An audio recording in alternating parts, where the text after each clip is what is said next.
Merci.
Merci, merci. Nous vous saluons tous dans le nom de notre Seigneur Jésus-Christ.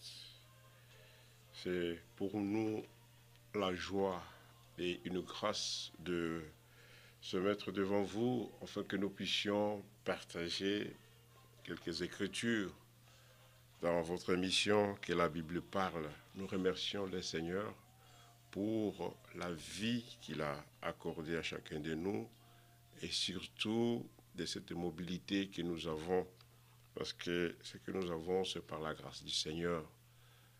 Un grand merci à tous ceux qui nous suivent en ce moment et nous remercions Dieu parce que le dimanche passé, il a été avec nous, le samedi, il a été avec nous durant le voyage que nous avons effectué à Senneville, à Georgia, où nous avons visité nos frères qui sont là-bas. Et nous remercions le Seigneur parce qu'il nous a parlé par sa parole et notre communion était autour de la parole divine. Comme la Bible le dit dans 1 Corinthiens chapitre 12, regardez, nous voulons à chaque fois faire parler la Bible. Dans 1 Corinthiens chapitre 12, l'apôtre Paul écrit à nos frères de Corinthe, et cela est aussi valable dans notre temps.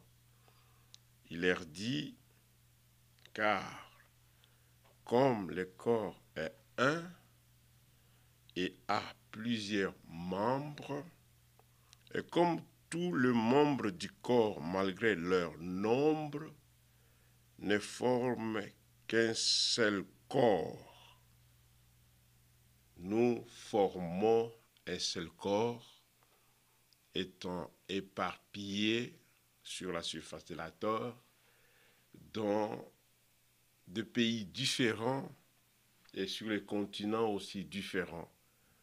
Il y a les membres du corps de Christ qui sont en Afrique, en Europe, en Océanie, en Amérique du Nord et du Sud, au centre. Et nous remercions cela parce que le Seigneur a fait que son corps à lui soit dirigé et qu'il puisse parler. C'est ainsi, nous disons merci à notre Dieu et nous le louons pour cela. Nous formons un seul corps malgré que nous avons plusieurs membres. C'est pourquoi il dit, ainsi en est-il de Christ. Nous avons tous, en effet, été baptisés dans un seul esprit pour former un seul corps. Ces membres qui font partie du corps de Christ ont été baptisés d'un seul esprit pour former un seul corps. Comme il y a un seul Dieu, il y a un seul esprit, nous n'avons qu'une seule foi, qui est produite par l'écoute de la parole de Dieu. Voilà, c'est ce membre-là, l'Église, qui est comparé au corps que nous avons. Et chaque membre du corps a un travail qu'il est en train d'accomplir dans la limite de la parole du Seigneur. Ainsi nous disons, notre Dieu est bon de disposer cela. Ce corps-là est baptisé. Ce corps est traversé. C'est la parole de Dieu qui fait de ce corps le corps de Christ, le corps du Seigneur. C'est un seul corps.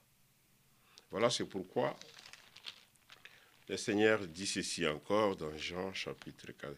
Jean au chapitre 17, en allant toujours dans la même idée, Jean chapitre 17,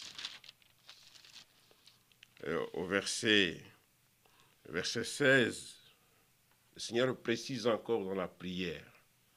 Il dit, « Je leur ai donné ta parole, verset 14, et le monde les a haïs, mais parce qu'ils ne sont pas du monde, ils sont haïs, parce qu'ils ne sont pas du monde, c'est à cause de la parole que ces corps, que ces membres reçoivent. Ce qui fait que parfois, leur comportement, leur nature et caractère est produit par la parole de Dieu. C'est pourquoi il dit ceci, « Je ne prie pas de les ôter du monde, mais de les préserver du mal. » Ils ne sont pas du monde, comme lui, Jésus, n'était pas du monde. Ainsi, ceux qui font partie du corps, qui sont baptisés par l'Esprit, ils ne font pas partie du corps. Et le Seigneur continue, il dit, « Comme moi, je ne suis pas du monde. Sanctifiez-les par ta vérité, et ta parole est la vérité. » Il n'y a qu'une seule semence qui a fait que les membres du corps soient engendrés. Ils sont engendrés par la semence parole.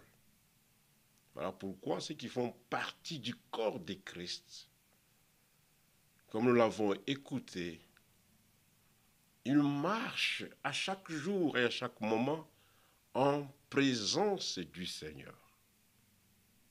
Ils ont écouté la parole de Dieu. La parole a touché nos cœurs. Et Dieu nous a assuré par sa parole que nos péchés sont pardonnés et nous sommes justifiés par la foi. Et lui-même, il sanctifie encore ses corps. Il sanctifie ses membres parce qu'il veut se présenter ce corps, ce membre, cette église sans tache, ni ride, ni rien de semblable, mais sainte, comme lui est saint. Voilà, c'est dans cette phase où nous nous retrouvons maintenant. Nous acceptons la promesse du Seigneur concernant son retour. Comme nous le disons chaque jour, Dieu accomplit simplement ce que lui avait déjà dit. Il accomplit simplement sa parole. Et cette parole doit être une promesse. Ainsi, la véritable foi, elle est ancrée dans les promesses de Dieu. Paul dit, toutes les promesses de Dieu sont oui et amen. C'est pourquoi nous disons amen à cela, c'est-à-dire ainsi soit-il, à ce qui concerne les promesses de Dieu. En dehors des promesses de Dieu, je sens un retour, excusez-moi. Ok. En dehors des promesses de Dieu, il n'y aura jamais et il n'y aura pas, et il n'y a pas l'accomplissement de la parole de Dieu. C'est lorsque l'homme croit ce que Dieu a dit, accepte, et il entre en communion avec lui, il accepte l'alliance, parce que la communion avec notre Dieu, nous le faisons, et nous la passons, et nous acceptons cette alliance qui nous a tendus. Parce que la main du Seigneur tend, il appelle. C'est pourquoi, comment est-ce qu'il nous appelle? C'est par sa parole. Voilà pourquoi il dit, je le sanctifie par ta vérité. Et la Bible nous donne aussi. La vérité, c'est quoi en ces temps? Parce que beaucoup se disent parmi les gens, se disent, nous avons la vérité. Chaque église se réclame d'avoir la vérité.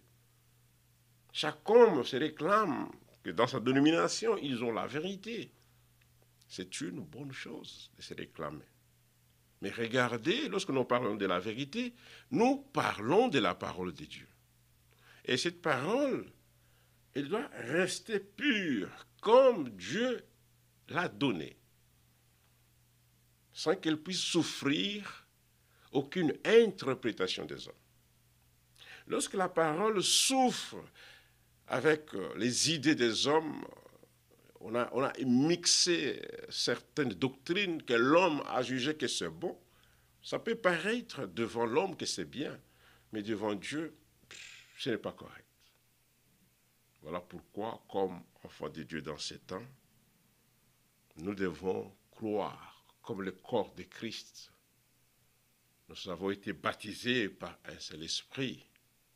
Mais ici, on nous dit, nous devons être sanctifiés par la vérité, car la parole de Dieu est la vérité.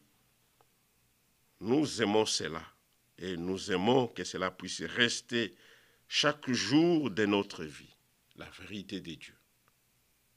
Et il dit, ils ne sont pas du monde, là nous avons déjà parlé, je les ai envoyés dans le monde et je me sanctifie moi-même pour eux, qu'eux aussi à leur tour soient sanctifiés par la parole de Dieu. Au moment de la création, la parole était présente, la parole était Dieu. Et la Bible nous dit dans Genèse que l'Esprit de Dieu se mouvait. Les deux choses doivent toujours, et ça marche ensemble. On ne peut pas dissocier l'Esprit de Dieu. Dieu est esprit. Voilà pourquoi ceux qui l'adorent doivent l'adorer en esprit et en vérité. Dieu est esprit. Ainsi, pour que nous soyons en communion avec lui, c'est important que son esprit à lui habite en chacun de nous. Et si nous avons l'esprit de Dieu, nous allons comprendre la parole de Dieu. Celui qui n'a pas l'esprit de Dieu ne comprendra jamais ce que Dieu est en train de faire. Même si on lui présente la parole comment, il ne comprendra rien de ce qui est de la parole de Dieu. Parce qu'il manque quelque chose. Le corps du Seigneur est sanctifié par le Seigneur lui-même. C'est pourquoi il dit maintenant, à ce tour, en ce moment ici, l'Église comme le corps est maintenant sanctifiée par la parole. La parole de la vérité. La parole sanctifie, elle est une semence qui produit le fruit. Et c'est là nous disons, Seigneur, merci pour cela. Regardez, dans Jacques, il y a une idée que Jacques est en train aussi de nous parler. Jacques 1, verset 18. Allons-y dans Jacques. Le corps du Seigneur est un corps qui reçoit. Et ses membres reçoivent la parole de Dieu. Regardez dans Jacques chapitre 1, le verset 18. Il nous est parlé ceci. D'abord, regardez dans 1 Pierre, comme je tombe là-bas, 1 Pierre chapitre 1, au verset 22. Nous parlons du corps de cette église de première-née qui se retrouve partout, dans chaque ville. Le Seigneur a ses enfants, ses membres à lui. Ils font partie d'un seul corps, pas plusieurs. Ce corps-là, ceux qui font partie, regardez ce que Paul dit, et Pierre le mentionne, ayant purifié vos âmes en obéissant à la vérité. Et ceux qui font partie, ceux qui sont membres du corps, et lorsque la parole est prêchée, ils obéissent à ce qui est dit par le Seigneur. Voilà pourquoi il est dit, écoutez, moi et je vais parler. Le Seigneur, lorsqu'il parle, nous sommes dans l'obligation d'écouter, parce que lui veut nous parler, il veut nous enseigner, il veut nous corriger. Que le Seigneur puisse donner à chacun de nous le temps d'écouter la parole du Seigneur et de pouvoir saisir la pensée exacte de notre Dieu. Et il le fait au travers de sa parole. Beaucoup, dans ces temps de la fin, ils vont refuser d'écouter la sainte parole de Dieu.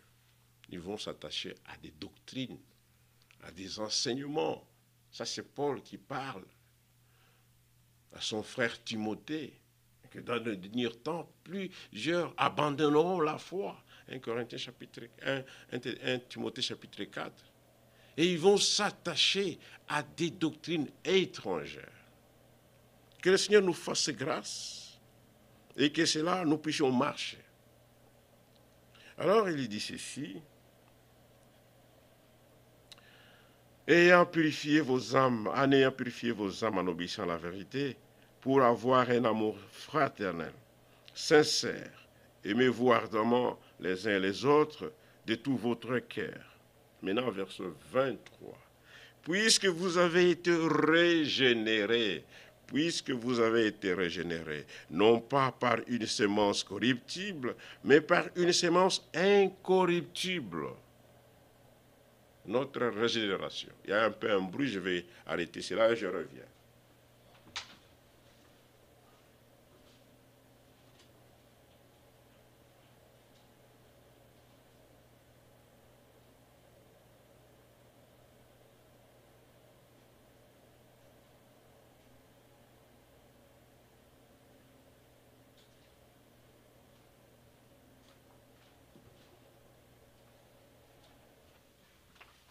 Et voilà, nous sommes de retour, nous excusons par cela parce qu'on avait laissé la ventilation travailler.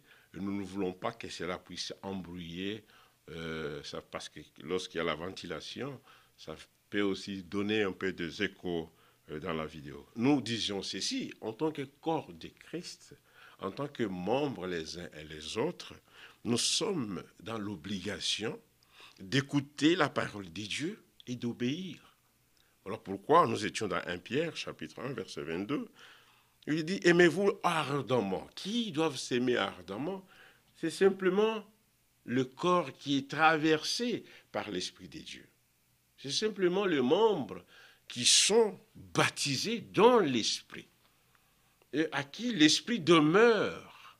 Et c'est ces membres-là qui doivent s'aimer les uns ardemment, les uns avec les autres, de tout le cœur, de tout ce cœur, de tout notre cœur, nous devons nous aimer.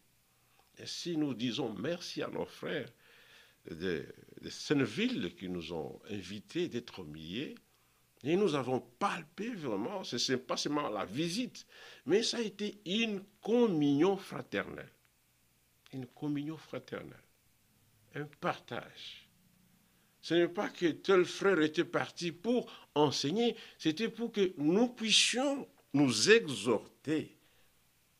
Comme je l'ai toujours dit, on est en train de se rappeler de ce que le Seigneur a dit dans sa parole, afin que nous ne puissions pas tomber dans l'assoupissement, que nous ne puissions pas nous endormir et abandonner la foi.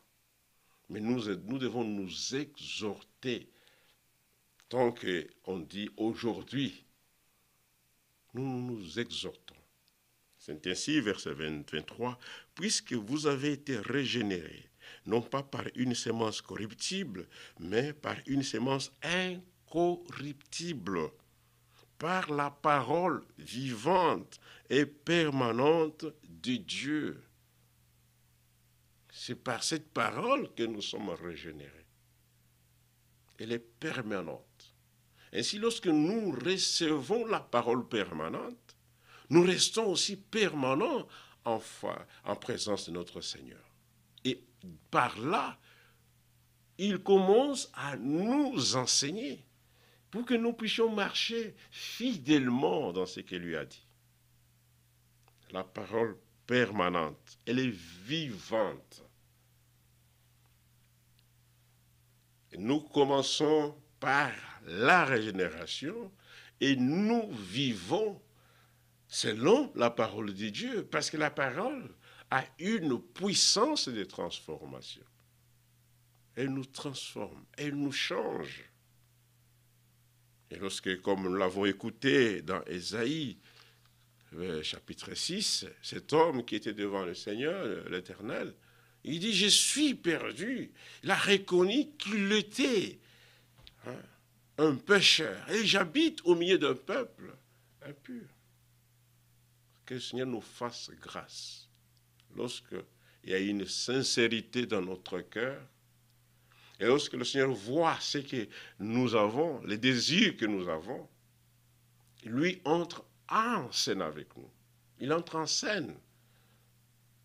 Il commence à faire les travail parce qu'il est dit, la bonne œuvre que lui commence, il la parachève. Il commence comment? Il nous appelle et nous sommes dans l'obligation de croire ses paroles à lui, de retenir et de garder ces paroles-là.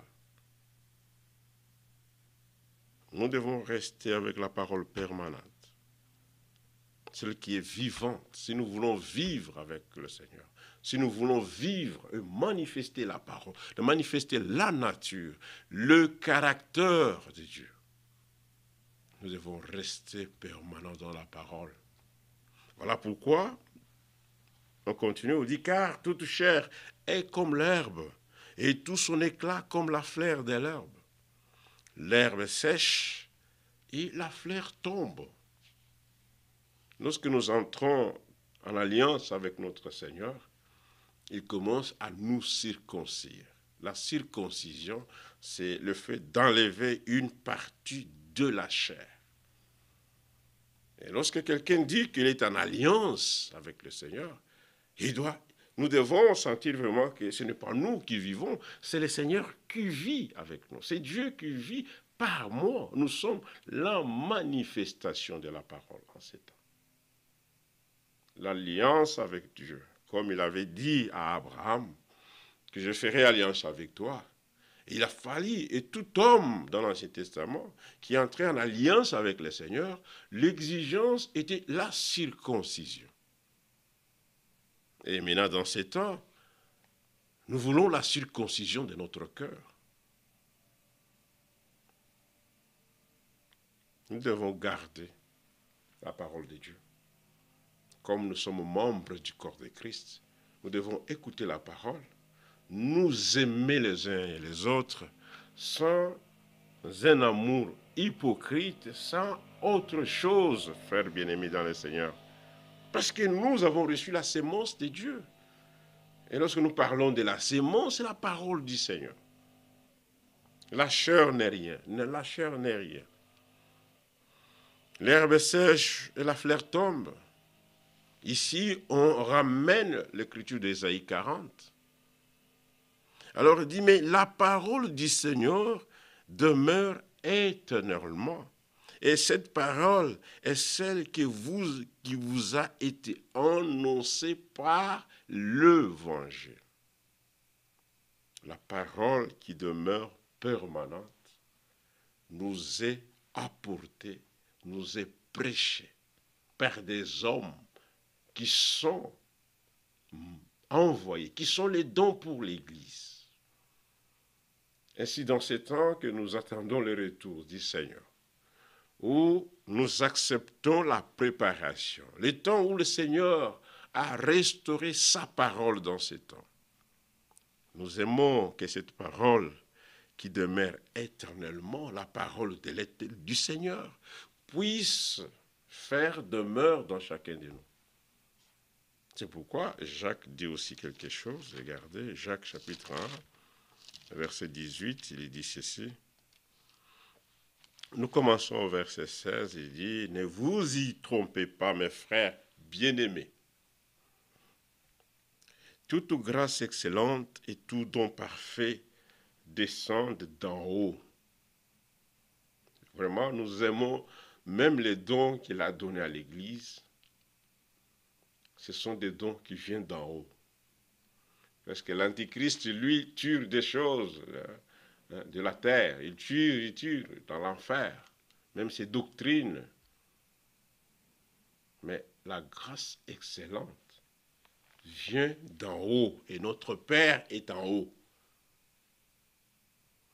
Et si nous lisons dans Éphésiens chapitre 4, verset 11, vous allez voir comment Dieu a fait des dons qui viennent d'en haut, en accord avec ce que Jacques dit. Regardez, dans Éphésiens chapitre 4, verset 9, il dit « Oh !»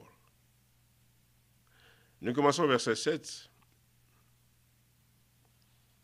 Je veux que nous commençons au verset 4 et verset 1. Verset 1. J'aime cela, parce que dans la parole de Dieu, lorsque vous lisez une écriture, ça vous amène à une autre écriture, et ça vous fait que vous compreniez mieux l'action de Dieu en ces temps.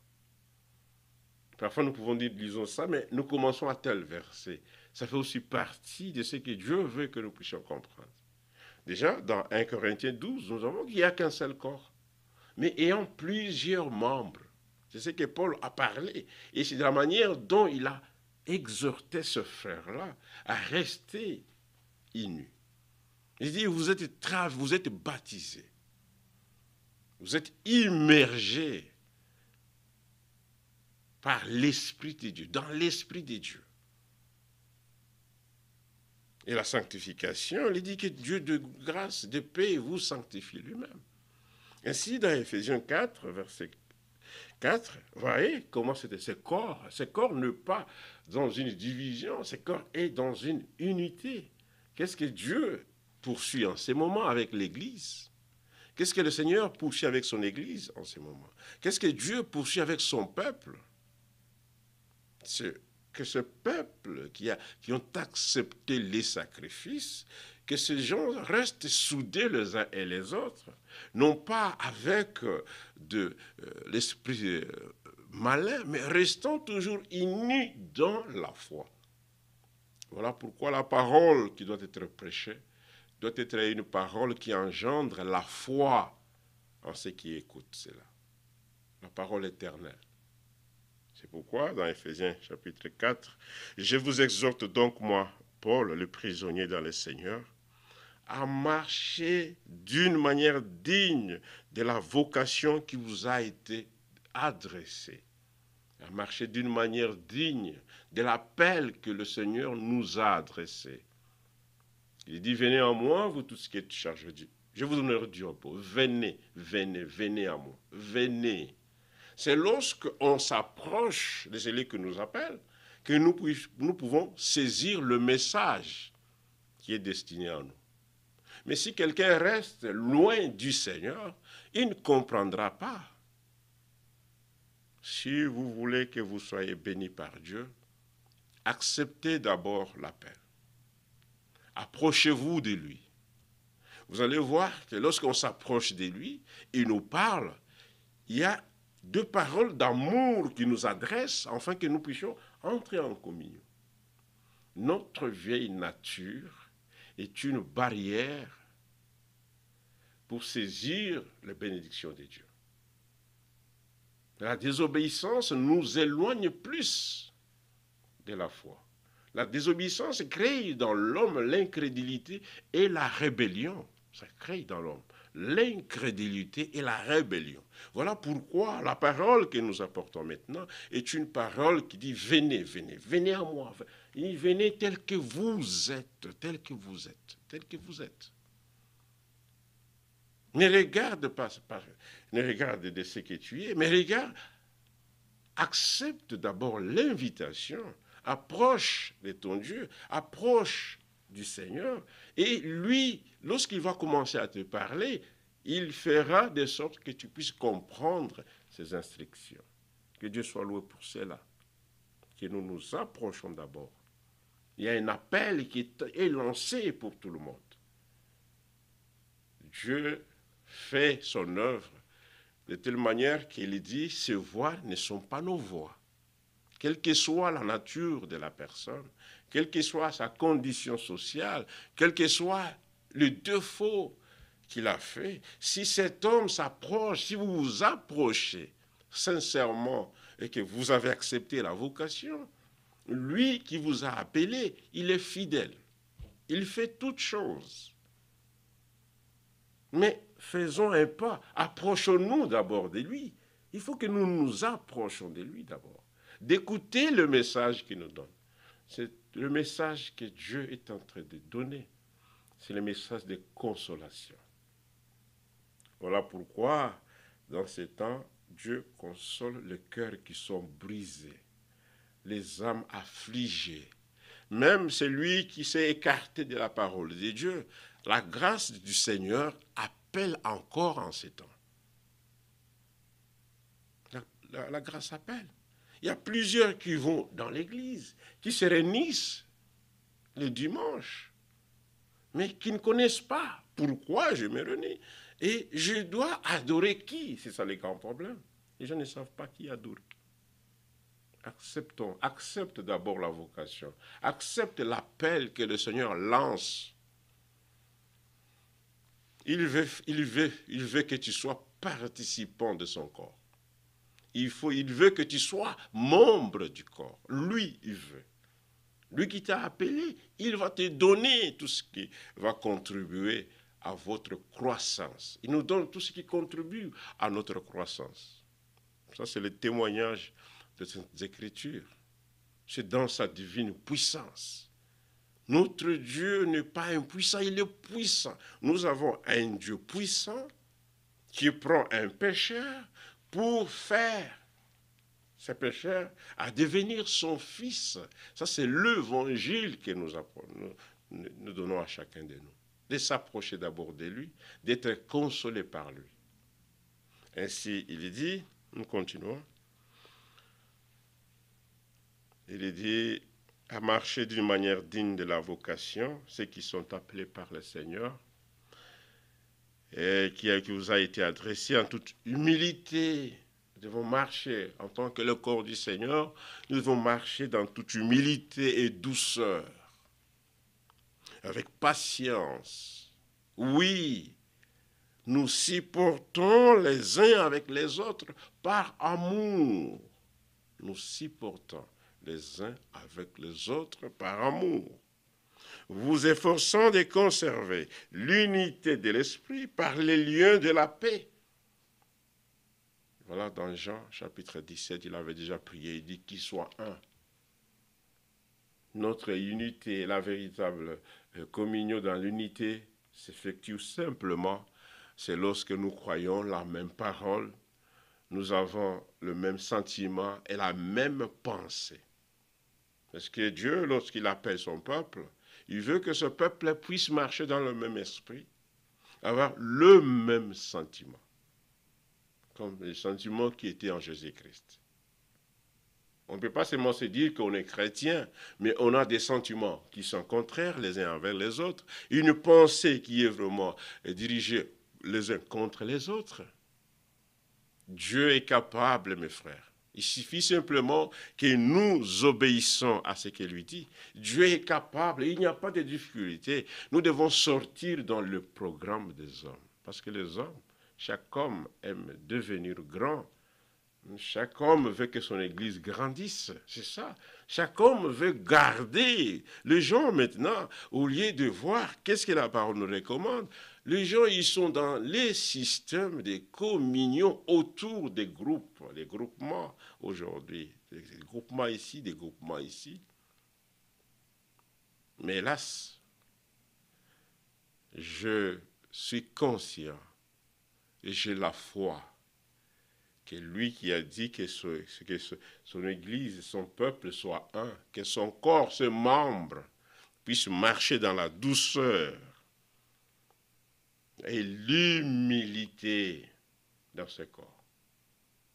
Marcher dans une humilité et avec une douceur, en supportant la patience même,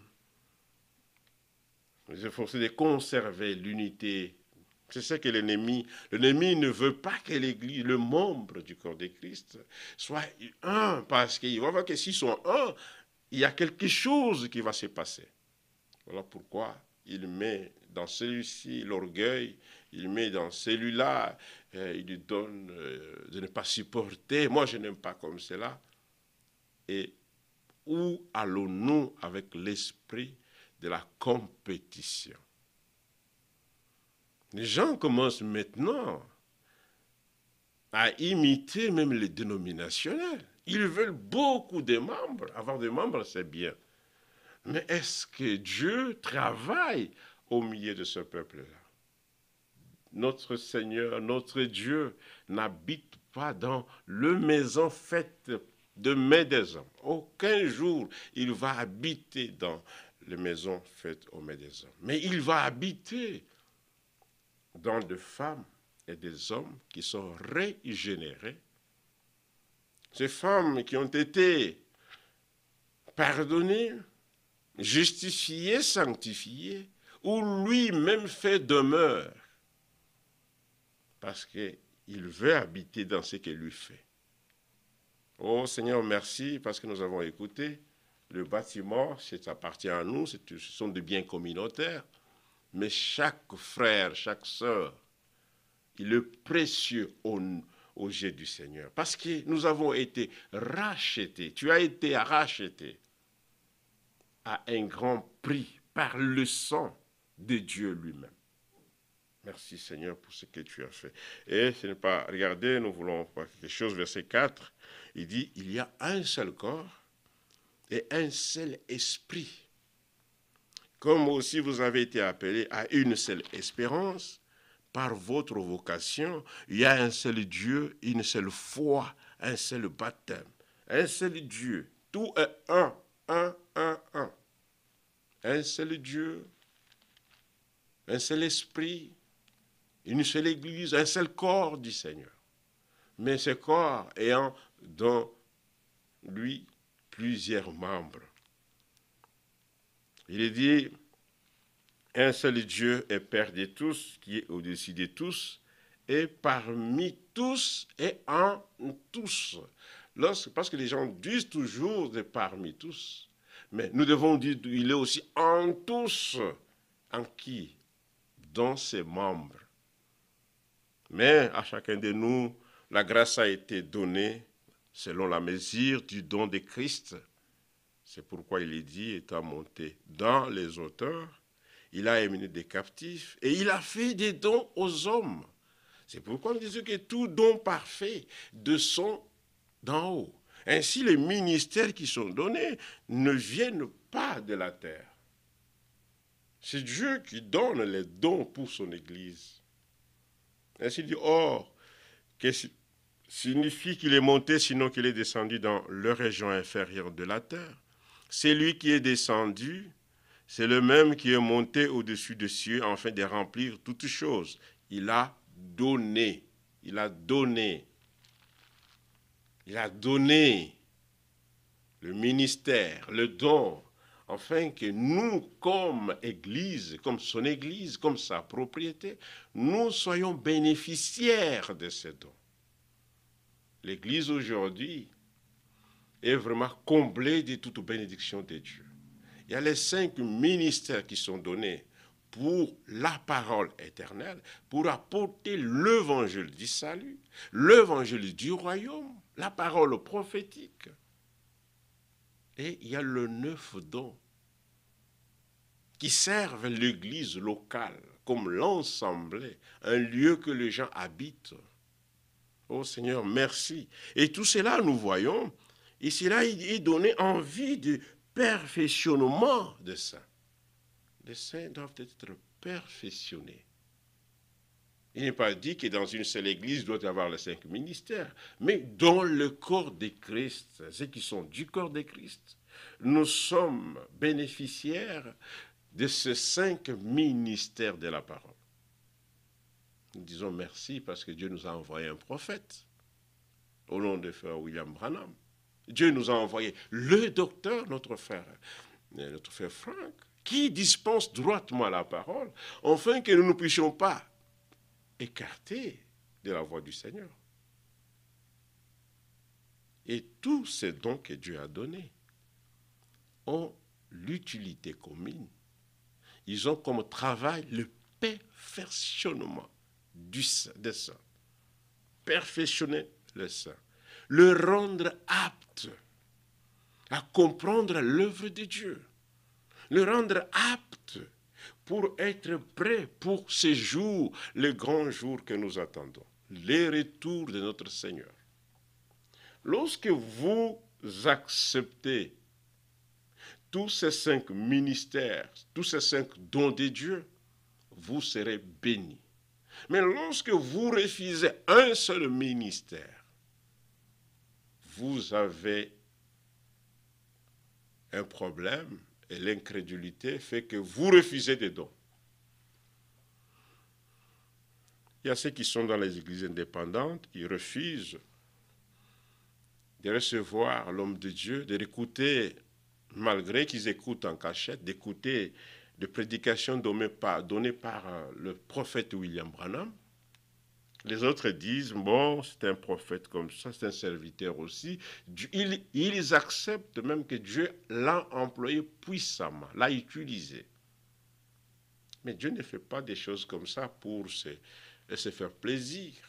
Mais celui-là a utilisé l'homme de Dieu, William Branham, le père de la Pentecôte, de tout ce que nous voyons. Mais c'est avec un but. Le ministère prophétique dans un âge est une correction.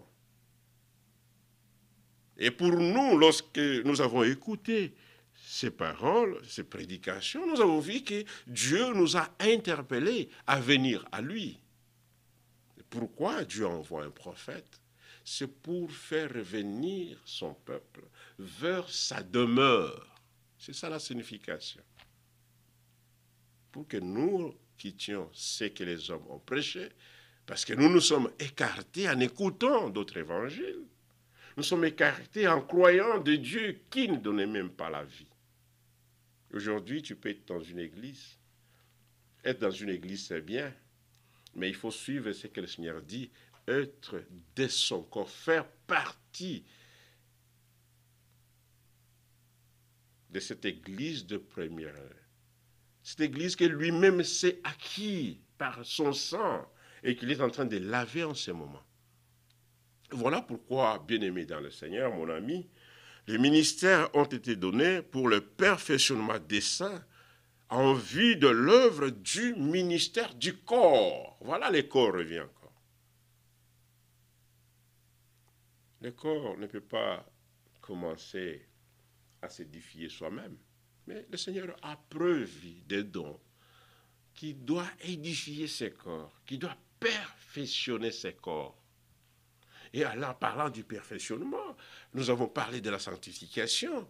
Et lorsqu'il parle maintenant, notre frère Paul parlant aux Éphésiens chapitre 5, nous le répétons chaque jour, comment il lave cette église. Parce qu'il veut se présenter cette église digne, sainte et irréprochable. Il veut se présenter à lui-même, lui seul, comme époux de cette fiancée. Voilà pourquoi il lui donne la parole. Et c'est par la parole de vérité que nous sommes sanctifiés. Ce n'est pas par nos propres mérites ni de ce que nous voulons faire. Il lui a donné les 5 ministères qui viennent d'en haut, en vue de l'œuvre du ministère et de l'édification du corps. Ceux qui font partie du membre du corps du Seigneur, ils doivent sentir, ils doivent expérimenter cette édification, cette croissance-là. Le Seigneur veut que nous grandissons dans son œuvre, que nous discernions les choses, le meilleur, jusqu'à ce que nous soyons tous parvenus à l'unité de la foi et de la connaissance. C'est que ceux qui font partie du corps de Christ, ils doivent avoir simplement une seule connaissance. Parvenir à l'unité de la foi et de la connaissance du Fils de Dieu. Connaître le Fils de Dieu. Connaître qui vous a sauvé. Qui a fait la rédemption. Qui sanctifie. Il faut que cette connaissance, Dieu nous la donne. Que chacun de nous, lorsque nous écoutons la parole de Dieu, que nous ne mettions pas notre absolu, que nous ne puissions pas adorer un homme, mais que nous adorons le seul vrai Dieu qui s'est manifesté dans son Fils. La connaissance du Fils de Dieu. Celui qui m'a vu a vu le Père. La connaissance de ce Fils. Pourquoi Dieu a fait demeure dans l'homme qu'on appelle Jésus? Pourquoi il a fait demeure pour cela? Et c'est parce que l'homme était tombé. Le moyen par lequel Dieu devait venir, c'était simplement que dans une filiation, il a fallu qu'il puisse souffrir, qu'on puisse cracher pour lui. Parce que son amour l'a fait rabaisser jusqu'au tel point que même les gens ont dit, on les tape, on dit, dis-nous qui t'a frappé. Voilà l'être humain. Tu as guéri, tu as sauvé les autres, mais sauve-toi toi-même.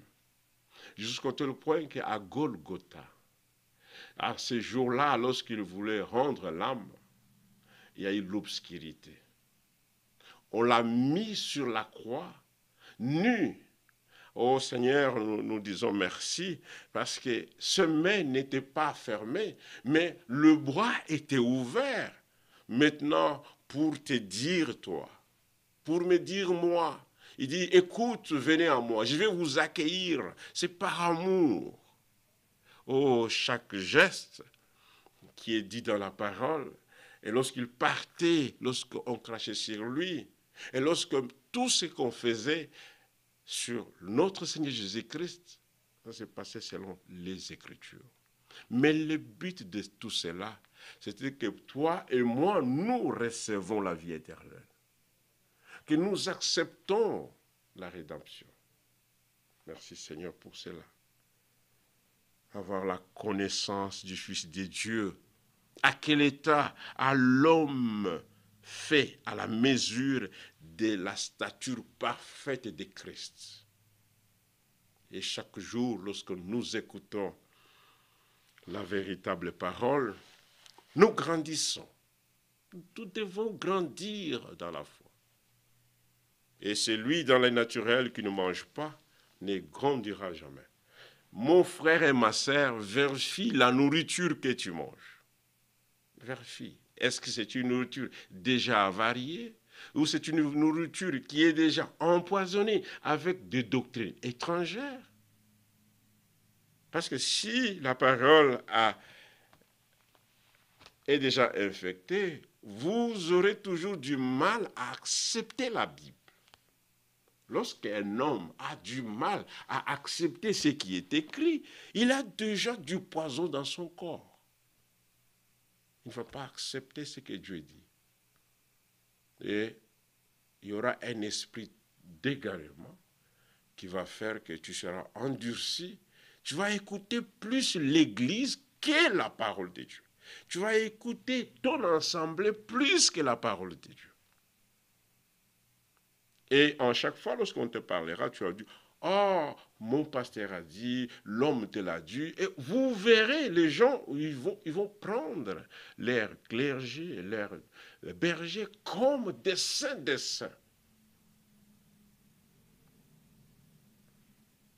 Nous devons avoir la connaissance du Fils de Dieu, à l'état étant grandi déjà, en état de l'homme fait, à la stature de l'homme parfait de Christ. C'est le but. Retournons nous étions, là nous voulons parler, il y a quelque chose que nous voulons prendre. Ça c'est le corps de Christ. Que Dieu bénisse mes frères et sœurs qui sont en ligne.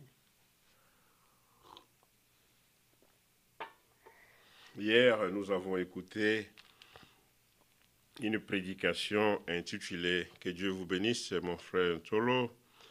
Ézéchias, frère Olivier Kabongo, que Dieu te bénisse. Que Dieu bénisse ma sœur Stéphane Ozo. Que bénisse Espérance. Sœur Marie, que Dieu te bénisse beaucoup et soyons toujours connectés. Nous parlons du corps de Christ, ce corps qui y est composé de plusieurs membres. Et notre Dieu n'a pas laissé le membre de l'Église, le membre de son corps. Lorsque nous parlons de l'Église, ce sont les gens qui ont fait l'exode, qui sont sortis d'eux pour entrer en. Voilà, et puis, et ces membres, ils sont plusieurs.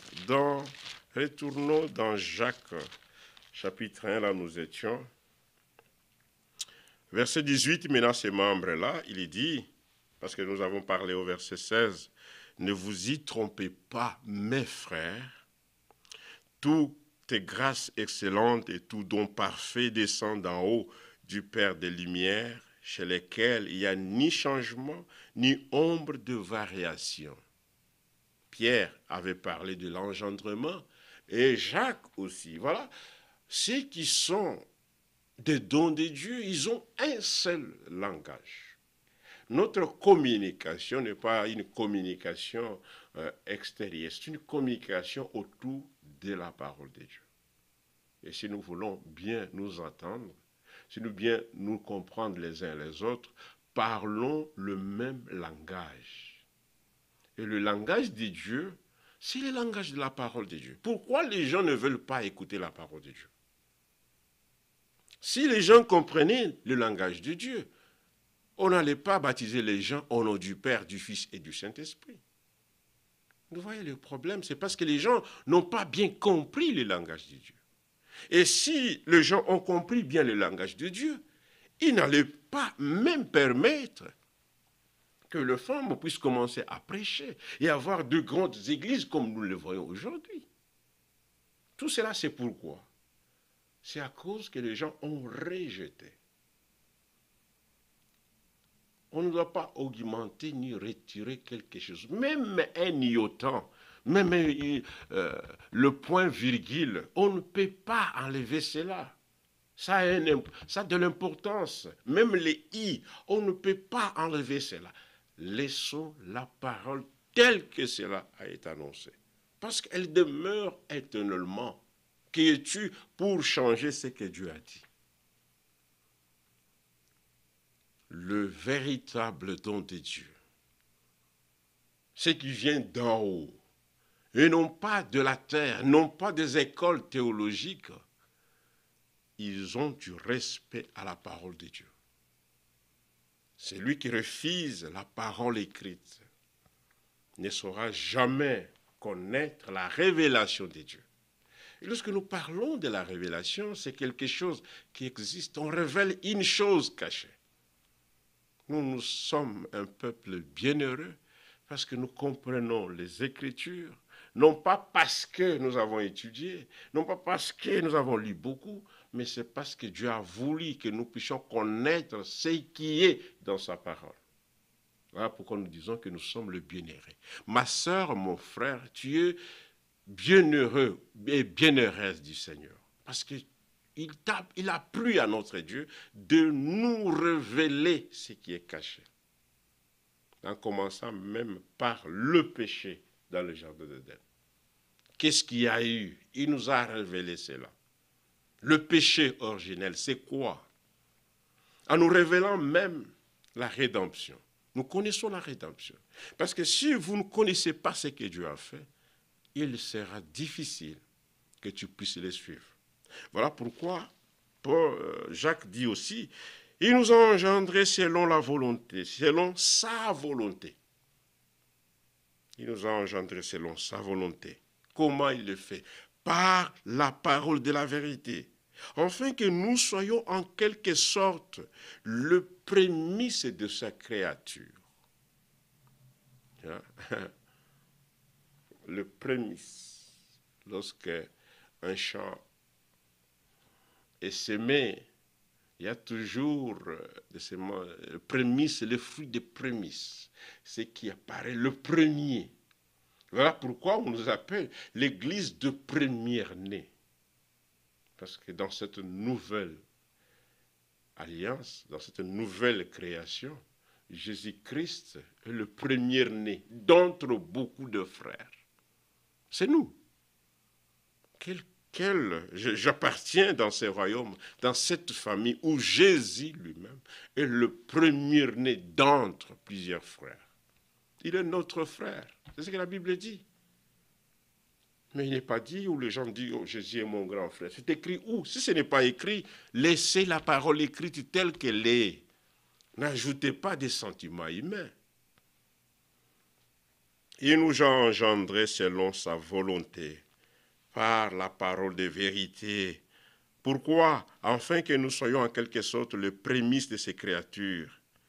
Sachez-le, mes frères bien-aimés, ainsi que tout homme soit prompt à écouter, lent à parler et lent à se mettre en colère, car la colère de l'homme n'accomplit pas la justice de Dieu. C'est pourquoi, en rejetant toute suie et tout débordement de méchanceté, parce que le monde est en train de boire la méchanceté. L'homme peut faire ce qu'il veut. Mais nous ne faisons pas ce que nous voulons parce que nous appartenons déjà à Dieu. Et dans le royaume de Dieu, il y a deux principes. Il y a des lois, il y a des ordonnances et les instructions que Dieu a données à ses enfants. La liberté que Dieu nous a donnée, c'est encadré par la parole de Dieu. Nous sommes encadrés par la parole. La parole de Dieu est notre garde-fou. Lorsque quelqu'un marche et il arrive sur un pont, il y a de l'eau de côté, il y a de l'eau de côté, mais on a mis des garde-fous pour que vous ne puissiez pas tomber de l'autre côté. Ainsi, pour que nous ne puissions pas tomber dans le débordement. Faire ce que les gens font à l'extérieur. Hein? Les gens, parfois, il y a des religieux, ils débordent. En débordant, ils commencent à se comporter comme les gens de dehors. Mais pour ceux qui sont régénérés, nés de Dieu, nés de son esprit, de sa parole, il a mis des garde-fous pour ne pas tomber dans le débordement. C'est pourquoi il dit, recevons la parole de Dieu avec toute douceur. Écoutons d'abord. Soyons attentifs à la parole de Dieu. Il dit, recevons avec douceur la parole qui a été plantée. Ainsi, lorsque le vrai don, lorsque la parole nous est apportée, comme la parole demeure éternellement, lorsqu'elle est plantée en nous, mais elle doit produire le fruit. Oh Seigneur, merci. Toi, en ce temps, parmi les femmes et les hommes, parmi tes enfants, tes élus, c'est toi qui plantes ta parole. Et lorsqu'on plante quelque chose, on plante une semence, on ne plante pas l'argent. C'est la parole qui doit être plantée, qui doit être sémée. C'est la parole de Dieu. D'où vient que ces gens aujourd'hui ont l'évangile de la prospérité? donner et tu sais. C'est comme si on achetait des bénédictions avec l'argent. Sans argent, sans prix, sans payer. C'est gratuitement que la parole de Dieu est annoncée. Sortez dans cet évangile-là, l'évangile de prospérité. Nous avons reçu gratuitement. Dieu a envoyé sa parole pour que nous la recevons gratuitement. Ainsi, la parole de Dieu, la parole de vérité, doit être plantée dans nos âmes à nous. Et c'est de la parole, nous sommes sauvés lorsque nous écoutons la parole de Dieu. Tout tourne autour de la parole de Dieu. Tout. C'est par la parole que nous voyons toutes ces choses que nous voyons. Tout tourne autour de la parole. Il dit maintenant, mettez en pratique la parole et ne vous bornez pas à l'écouter. Et parce qu'il y a des gens qui écoutent la parole, maintenant ils se tombent, mais comme je l'écoute, si je ne le mets pas en pratique, ce n'est pas un problème. L'écoute doit être suivie par la pratique. Il faut qu'il y ait une pratique de ce que nous écoutons. Elle est plantée comme sémence, elle doit produire les fruits. Ne nous bornons pas simplement en l'écoutant, en se trompant à nous-mêmes par des faux raisonnements. Il dit, car si quelqu'un écoute la parole de Dieu et ne la met pas en pratique, il est semblable à un homme qui regarde dans un miroir son visage naturel et qui après s'être regardé s'en va et oublie. Parfois les gens, parce que quand quelqu'un écoute et ne met pas la parole en pratique, il oublie ce que Dieu a dit. Il saisit simplement ce qu'on lui a dit. Mais Seigneur, fais-nous grâce, que ta parole soit plantée dans mon cœur et que chaque jour lorsque je vais méditer, que cette parole comme sémence puisse se produire. Lorsque nous parlons de la sémence, c'est la parole de Dieu. Regardez Luc. Oh Seigneur, nous parlons du corps de Christ qui est composé de ses membres. Dans ce corps où le Seigneur est en train de faire son travail, Luc, je ne sais pas si je vais trouver ça, Luc chapitre 4, lorsque nous parlons de la parole de Dieu, Luc, oui, allons-y, Luc, on parle de là où il est parlé, si vous prenez, même nous avons parlé d'une croissance d'abord, allons là-bas, vous allez voir que même dans la vie de notre Seigneur Jésus-Christ, il y a eu une croissance. En parlant du ministère, Éphésiens 4, c'est pour que nous puissions croître, parce que nous mangeons. Dieu a donné tout, son esprit, sa parole, pour que nous sortons de l'état où nous étions. L'état impur à l'état pur. Et maintenant, il donne ces dons pour que nous grandissions. En voyant, en passant par là, regardez dans Luc chapitre 2, verset 52, regardez comment.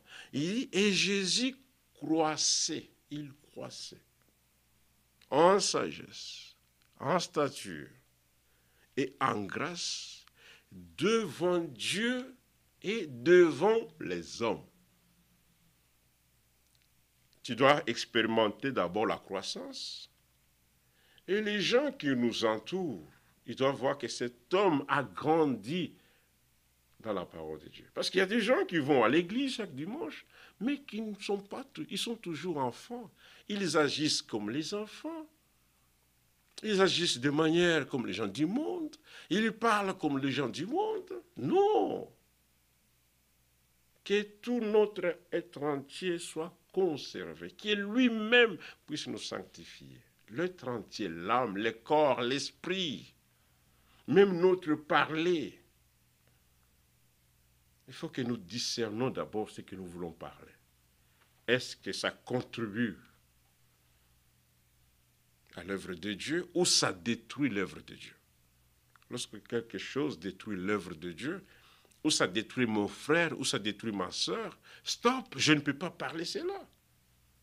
Ça, c'est une maturité spirituelle que chacun de nous, comme membre du corps, doit posséder pour que nous arrivions à la connaissance du Fils de Dieu, à la mesure de la stature de l'homme parfait.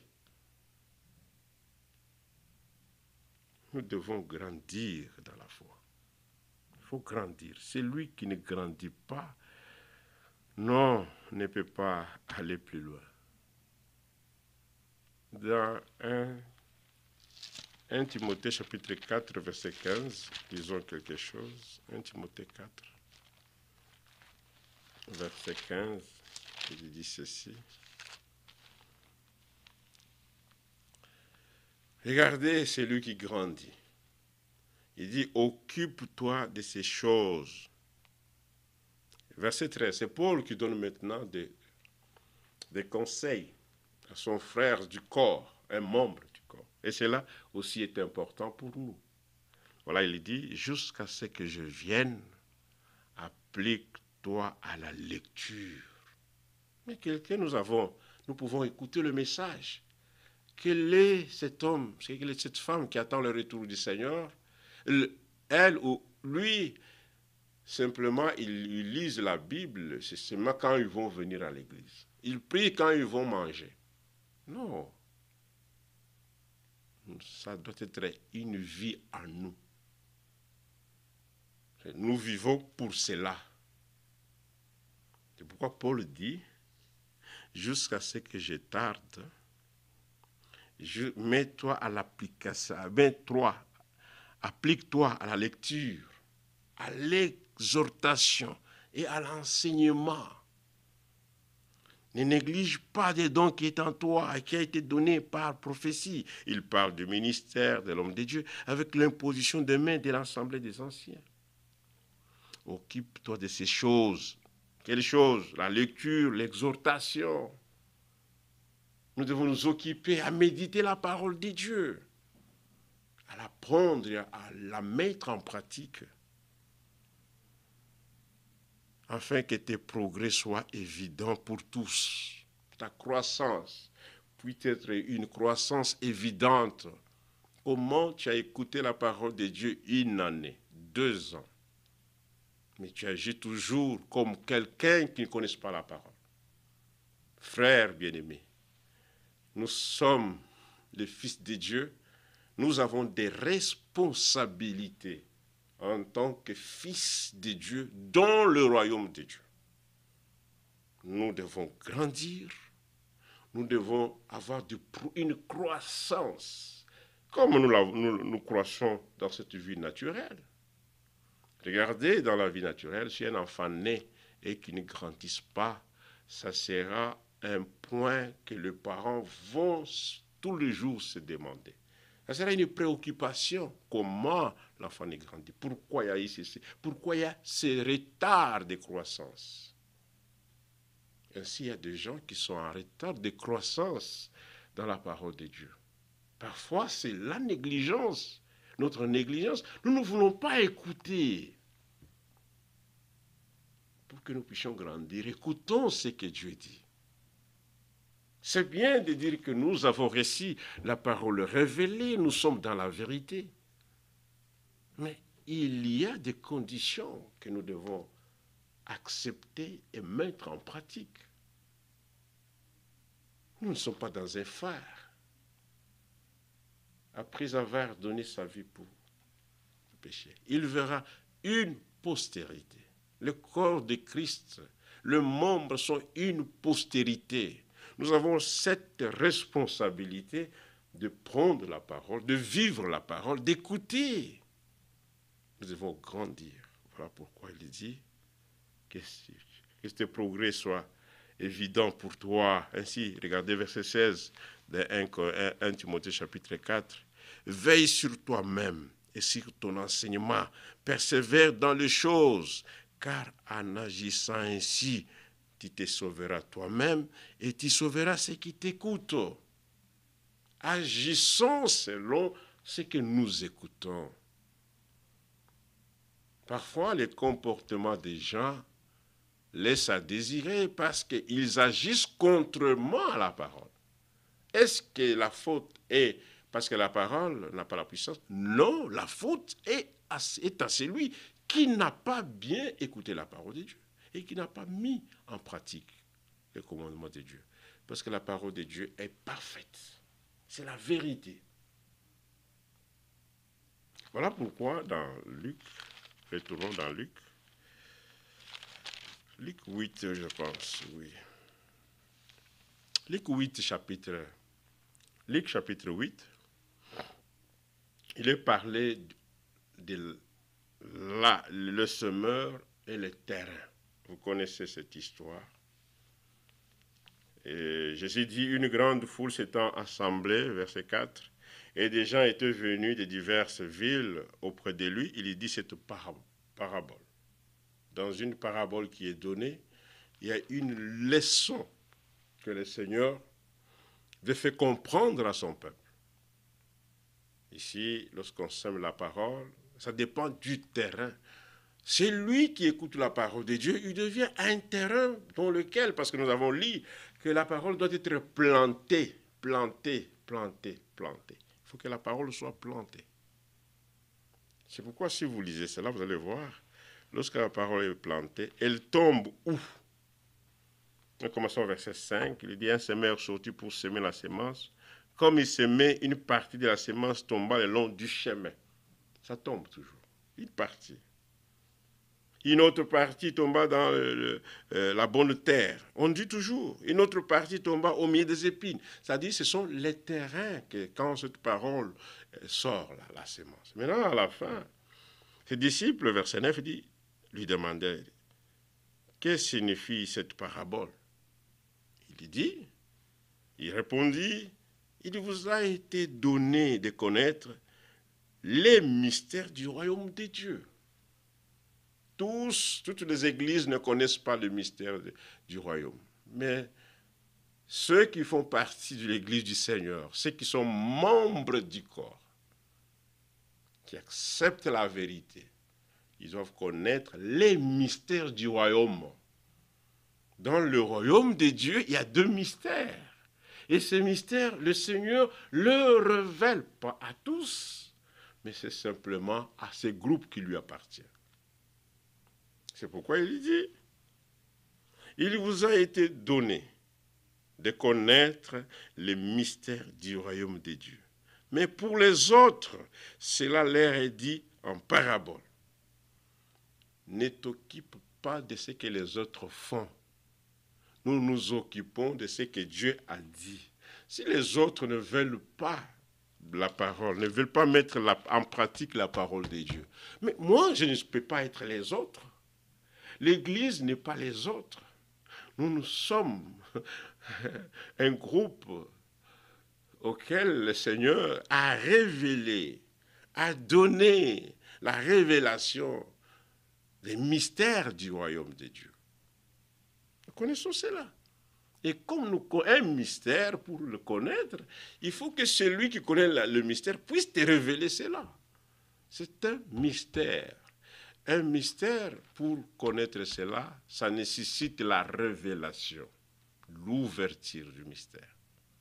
Seigneur, merci pour cela. Mais pour les autres, laissez les autres agir comme ils veulent. Laissez les autres baptiser comme ils veulent. Laissez les autres faire ce qu'ils font. Mais nous sommes un peuple mis à part, bien-aimés dans le Seigneur. Agissons comme le Fils du royaume, comme les enfants du royaume, comme les élus, comme ceux qui attendent le retour du Seigneur et qui sont dans la phase de la préparation. La parole de Dieu doit être plantée à nous. Mais pour les autres, le complètement des paraboles. Enfin qu'en voyant, ils ne voient point, et en entendant, ils ne comprennent pas. C'est pourquoi lorsque le Seigneur parlait, il avait toujours l'habitude de dire, « Avez-vous bien compris ?» Ça, c'est une question.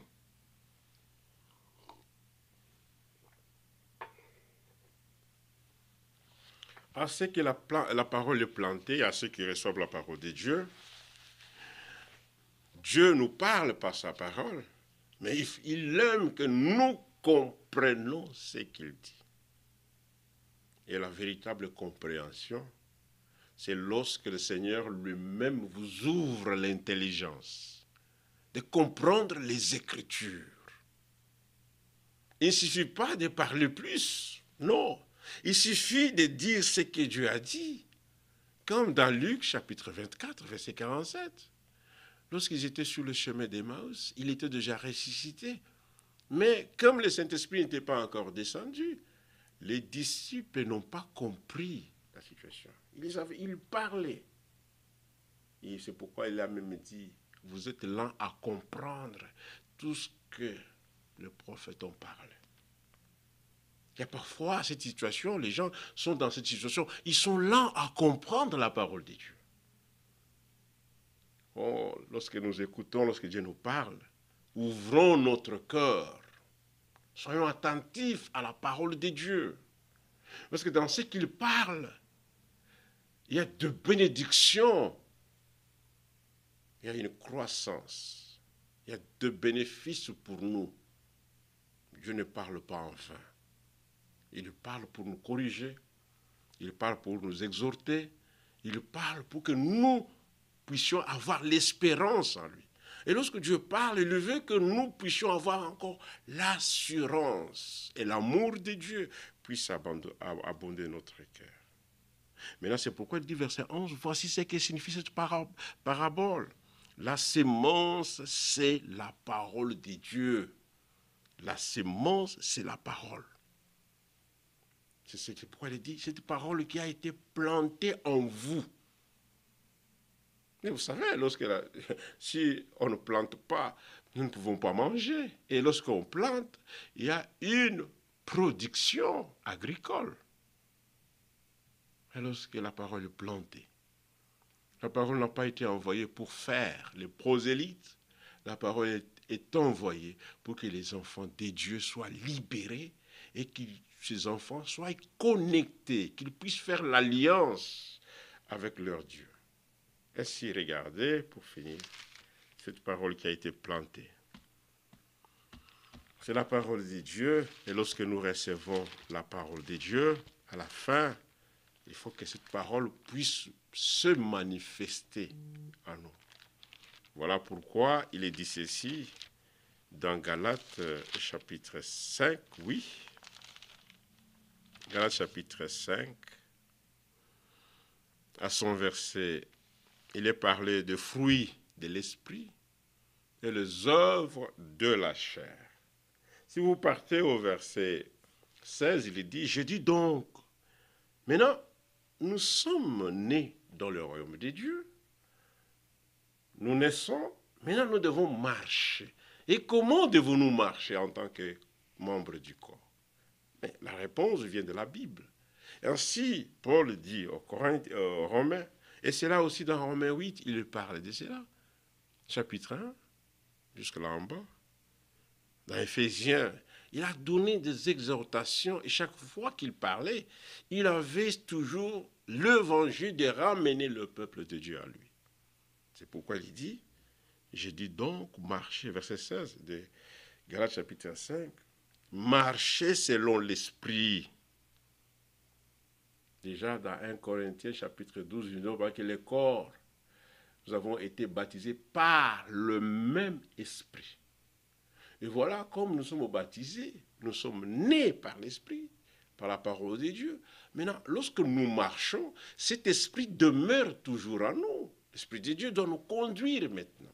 Et lorsque nous voulons marcher, c'est pourquoi Paul dit, marchez selon l'esprit, et vous n'accomplirez pas les désirs de la chair, car la chair a des désirs contraires à ceux de l'esprit. Et l'esprit en a des contraires à ceux de la chair. Ils sont opposés entre eux, afin que vous ne fassiez point ce que vous voudriez. Ceux qui font partie de cette église de première main, ils ne font pas ce qu'ils veulent. Notre volonté est soumise à la volonté de Dieu. Notre volonté doit disparaître. Et nous disons toujours que ta volonté soit faite, Seigneur. Nous ne faisons pas ce que nous voudrions. Non, frère, c'est ma vie. Notre vie est maintenant liée à la parole de Dieu. Elle est liée à la parole. Nous ne voulons pas faire ce que nous voulons faire dans le royaume de Dieu. C'est le royaume de Dieu. Et nous sommes le peuple de Dieu, les enfants de Dieu. Et nous recevons la parole de Dieu. Et nous sommes habités par l'Esprit de Dieu. Et si nous ne faisons pas ce que nous voudrons, non. Celui qui veut faire ce qu'il veut, c'est qu'il n'est pas du royaume. Il n'est pas du royaume. Nous ne voulons pas faire ce que nous voulons. Non. Nous voulons faire ce que l'Esprit nous commande. Dans le royaume, il n'y a que le roi qui parle. Nous ne sommes pas dans une démocratie de la terre, où c'est tu parles, Dieu parle. Non, c'est ce que les gens font. Bon, ici, Dieu a parlé, cela concerne telle époque, ce n'est pas neutre. Maintenant, ils changent la pensée exacte de Dieu, à cause de leurs ambitions, parfois sous la pression du peuple. Paul dit, la chair et l'esprit ont des désirs contraires, sont opposés. Voilà pourquoi un jour j'ai dit, si vous écoutez des cantiques et que le monde aussi commence à prêcher ces cantiques, sachez bien qu'il y a quelque chose qui ne va pas. Il y a quelque chose qui ne va pas. Parfois, on fait chanter les gens, on chante, on met le nom du Seigneur, mais regardez comment ces gens-là dansent. Regardez même le rythme qui est donné dans les studios. Ils ont mis pour faire quoi? C'est pour faire égayer simplement les sentiments du corps. Alors, les gens d'autres disent, mais tu peux danser comme tu veux. Non pas ce que je veux, mais ce que le Seigneur veut. Est-ce que chaque cantique, simplement, il faut toujours danser? Mais si vous voulez danser, mais il faut que ce soit en esprit. C'est que ce n'est pas toi qui te commande à danser, mais que l'esprit agisse. Parce qu'il y a des gens à l'église, on commence simplement par le rythme de la guitare. Les gens sont debout. Ils avaient les sentiments seulement de danser. Ils se fatiguent. Et lorsque la parole commence à sortir, ils n'écoutent même rien. Ah non, ça a été bien, Dieu nous a visités.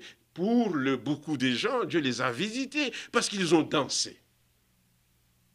Parce qu'ils ont fait tout ce qu'ils font là. Regardez les danses là. Regardez les danses que vous voyez là, ce que vous chantez. Regardez comment les gens font. On parle de Dieu, mais lorsqu'on danse, on danse pour satisfaire son corps. Pour satisfaire. Les gens trémoussent, ils sont là, ils trémoussent le corps. Mais lorsque la parole commence à sortir, ils ne veulent pas que cette parole soit plantée dans leur cœur. Nous ne voudrions pas faire ce que nous voulons. Maintenant, il dit, verset 18 de Galates, chapitre 5, « Si vous êtes conduits par l'Esprit. » Voilà pourquoi nous voulons que l'Esprit de Dieu nous conduise dans toute la vérité. Il faut que l'Esprit nous conduise dans toute la vérité. Il dit, si vous êtes conduits par l'Esprit, vous n'êtes point sous la loi. Verset 19, « Or, les œuvres de la chair sont évidentes, sont manifestes. Débauche, l'impureté, le dérèglement, l'idolâtrie, la magie, les rivalités, le querelle, les jalousies, les animosités, les disputes, les divisions, les sectes, l'envie, l'ivrognerie, les excès de table. Manger beaucoup, l'excès de table, manger simplement pour manger. C'est l'œuvre de la chair, c'est la chair qui fait, c'est l'œuvre de la chair. C'est l'œuvre de la chair, manger pour manger. Il y a culte, l'homme ne vient pas à l'église. Bien-aimé dans le Seigneur, vous êtes dans votre émission que la Bible parle. Voilà pourquoi la Bible nous parle. Comment nous devons marcher dans ces temps. Parce qu'il y a des gens qui ne veulent... Ah non, frère, vous savez, maintenant nous allons écouter la prédication, c'est simplement en ligne. En ligne, c'est bien, mais si tu es quelque part où il y a une église, va et vraiment avoir une communion avec tes frères. Un jour, on demande à frère Branham, j'habite quelque part, mais il n'y a pas l'église. Il dit, mais s'il ne croit pas comme moi, il dit, à ce temps-là, il n'y avait pas l'église où les gens prêchaient le message. Il dit, va, écoutez seulement la moitié. Les autres là n'écoutent pas. C'est pour lui dire que ne reste pas à la maison. Ne restez pas à la maison. Nous sommes restés à la maison, c'est parce qu'il y a eu la Covid. Mais cela est terminé, parce qu'on ne voulait pas qu'il y ait des rassemblements à cause de la propagation, la contamination. Et maintenant que nous sommes libres, mais je suis heureux quand on me dit samedi qu'il y a culte. Je dois y aller pour que je puisse, parce que je dois marcher selon, c'est l'Esprit de Dieu qui va me conduire. Oh Seigneur, Seigneur, fais-nous grâce, frère. Seigneur, fais-nous grâce. C'est pourquoi il dit, les excès de table, les choses semblables, je vous dis d'avance, comme je l'ai déjà dit, que ceux qui commettent de telles choses n'hériteront point le royaume de Dieu. Il ne parle pas aux païens, il dit, ceux qui commettent de telles choses n'hériteront pas le royaume de Dieu. Ils sont exclus du royaume. Il y a des choses que l'homme fait, lorsqu'il reste, il reste permanent dans ces choses, il est exclu du royaume de Dieu. Maintenant, lorsque la parole est plantée à nous, regardez ce qu'il dit, verset 22. Mais le fruit de l'esprit, c'est l'amour, la joie, la paix, la patience, la bonté, la bienveillance, la foi, la douceur, la maîtrise de soi, la patience. La loi n'est pas contre ces choses. Car ceux qui sont en Jésus-Christ ont crucifié la chair avec ses passions et ses désirs. Si nous vivons par l'Esprit, marchons aussi par l'Esprit. Ne cherchons pas une vaine gloire en nous provoquant les uns avec les autres, en nous portant en vie les uns avec les autres. Voilà pourquoi le Seigneur dit ceci pour terminer. Jean, c'est là où nous allons terminer, c'est que Jean dit ceci, Jean chapitre 4,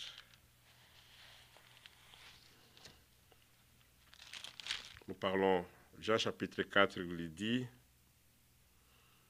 mais l'heure, verset 23, mais l'heure vient, et elle est déjà venue, où le vrai adorateur, ceux qui ont la parole plantée en eux, adoreront le Père en esprit et en vérité, car ce sont là les adorateurs que le Père demande.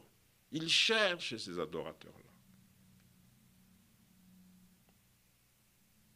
qui marchent avec sa semence à lui, lui comme époux de l'épouse. Il dit, Dieu est esprit. Et il faut que ceux qui l'adorent en esprit et en vérité. Dieu est esprit. Alors nous voulons l'adorer de cette manière-là. Que nous ayons l'esprit de Dieu parce que nous sommes le corps du Seigneur. Ce corps qui est baptisé par un seul esprit. Il faut que l'Esprit de Dieu rende témoignage à notre esprit. Voilà pourquoi dans cette nouvelle alliance, Dieu a pris lui-même la décision de faire toutes choses nouvelles. Pourquoi? Parce que les choses anciennes, si elles restent en nous, ça va nous mettre en opposition avec la parole de Dieu. Les œuvres de la chair, ça met toujours le conflit entre les frères. Que Dieu puisse nous venir en aide comme corps, comme membre de ce corps. Nous puissions accepter que la parole de Dieu puisse habiter en nous. La parole doit habiter.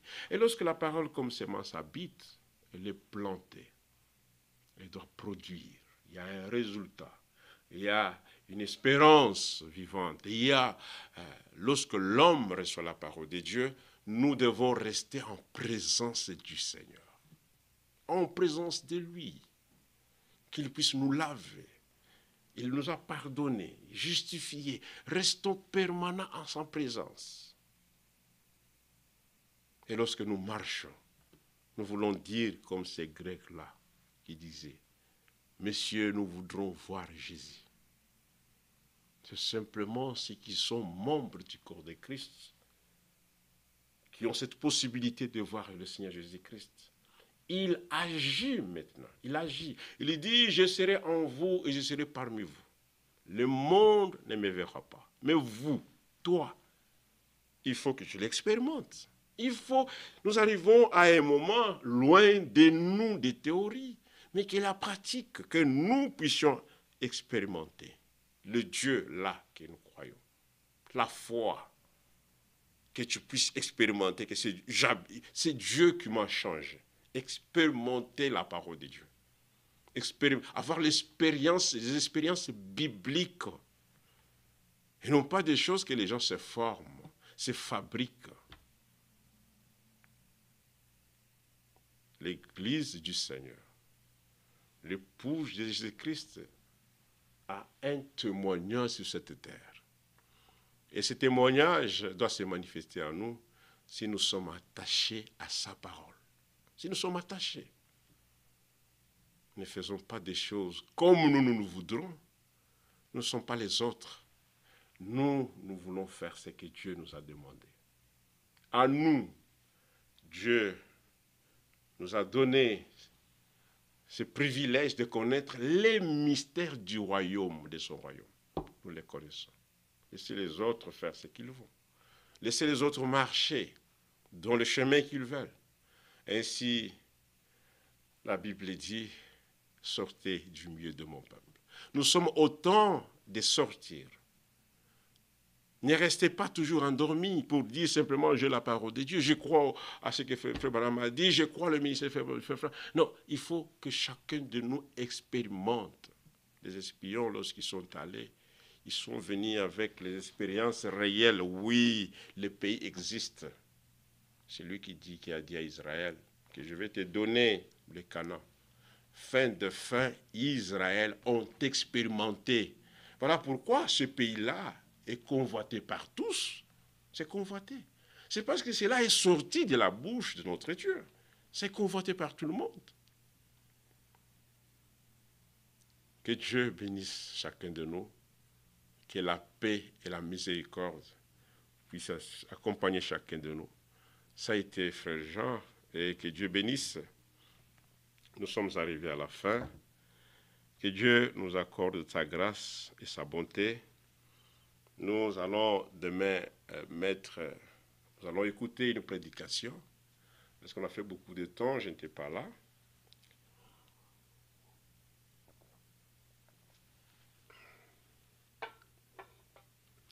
Lorsque une prédication est mise en ligne, si vous n'avez pas le temps, même à la maison, écoutez la prédication après. Ayez la Bible à côté.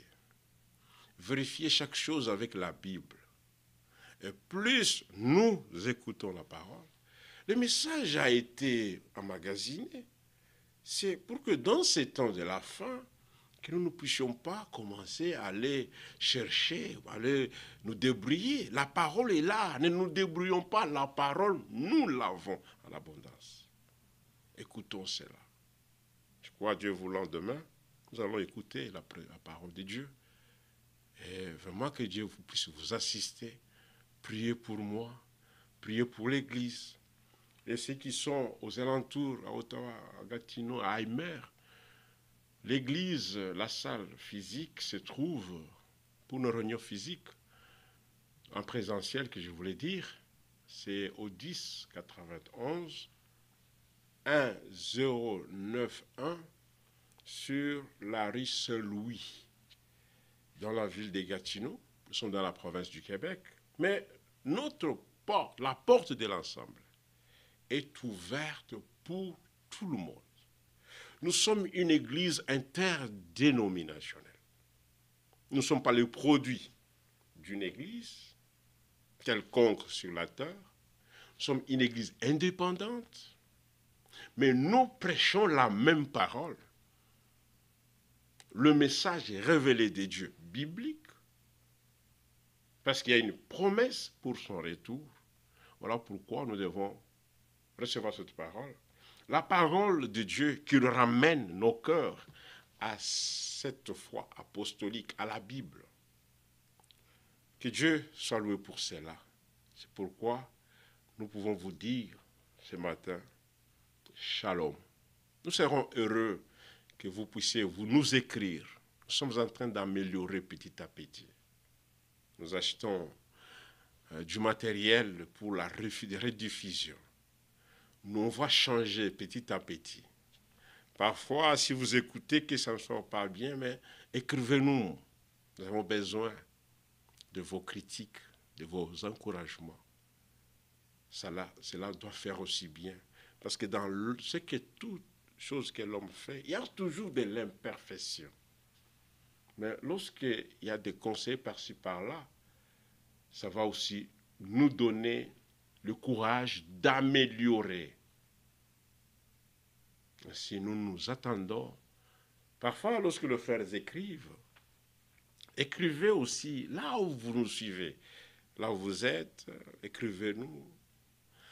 Cette émission a comme caractère évangélique. Beaucoup de gens nous suivent ici à Gatineau. Un caractère évangélique. Tu as une question, tu es dans une église. Tu veux savoir la vérité. La vérité, ce n'est pas frère Jean. La vérité, ce n'est pas l'église de Gatineau, mais dans l'église de Gatineau. Parmi ces gens qui habitent et qui viennent, ils écoutent la vérité de Dieu. Et lorsque nous écoutons la vérité de Dieu, la vérité nous affranchit. Nous affranchit de quoi? De tout ce qui ne vient pas de Dieu. Ça nous affranchit des traditions, de notre vie mauvaise. La vérité nous libère en tout. Voilà, l'invitation est lancée.